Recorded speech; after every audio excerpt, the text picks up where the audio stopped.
Asia cup 2025 టోర్నీలో team India శుభారంభాన్ని చేసింది. యూఏఈతో ఏకపక్షంగా సాగిన మ్యాచ్లో 9 వికెట్ల తేడాతో గెలుపొందింది. టాస్ ఓడిపోయి తొలుత బ్యాటింగ్ దిగిన యూఏఈ జట్టు 13.1 ఓవర్లలో 57 పరుగులకు కుప్పకూలింది. యూఏఈ జట్టులో ఓపెనర్ అలీషాను షరఫ్ 22 పరుగులతో టాప్ స్కోరర్గా నిలిచాడు. కెప్టెన్ మహ్మద్ వసీం 19 పరుగులు చేశాడు. మిగతా బ్యాటర్లంతా సింగిల్ డిజిట్కే పరిమితమయ్యారు. తొలి 3 ఓవర్లు దూకుడుగా ఆడిన యూఏఈ బ్యాటర్లు ఆ తర్వాత తేలిపోయారు. అనంతరం బ్యాటింగ్ దిగిన టీమిండియా 4.3 ఓవర్లలోనే లక్ష్యాన్ని ఛేదించింది. అభిషేక్ శర్మ అండ్ శుభ్మన్ గిల్ చెలరేగిపోయారు. ఇక ఈ మ్యాచ్లో టీమిండియా కెప్టెన్ సూర్యకుమార్ యాదవ్ చూపించిన క్రీడా స్ఫూర్తి అందరిని ఆకట్టుకుంటుంది.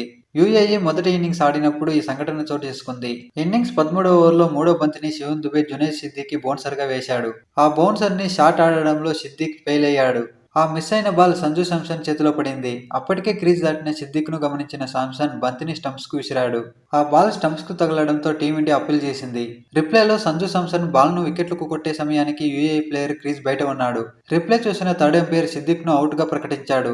అయితే సూర్యకుమార్ యాదవ్ ఆ తర్వాత ఎంపైర్తో చర్చించి తన అప్పీల్ను వెనక్కి తీసుకున్నాడు.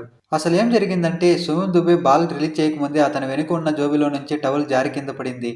బాల్ వేసిన తర్వాత టవల్ చూపిస్తూ సిద్దిక్ అలాగే ఉండిపోయాడు. ఈ క్రమంలో అతను ఏదో ఆలోచించుకుంటూ క్రీజ్ బయటే నిల్చున్నాడు. ఈ విషయం తెలుసుకున్న సూర్యకుమార్ యాదవ్ తన అప్పీల్ను వెనక్కి తీసుకుని సిద్దిక్ను మళ్లీ బ్యాటింగ్కు పిలిచాడు. అయితే ఆ తర్వాత బంతికే శివన్ దుబే బౌలింగ్లో సూర్యకుమార్ యాదవ్కి క్యాచ్ ఇచ్చి సిద్దిక్ అవుట్ అయ్యాడు. ఇకపోతే సూర్యకుమార్ యాదవ్ చూపించిన ఈ క్రీడా స్ఫూర్తికి అందరూ ప్రశంసలు కురిపిస్తున్నారు.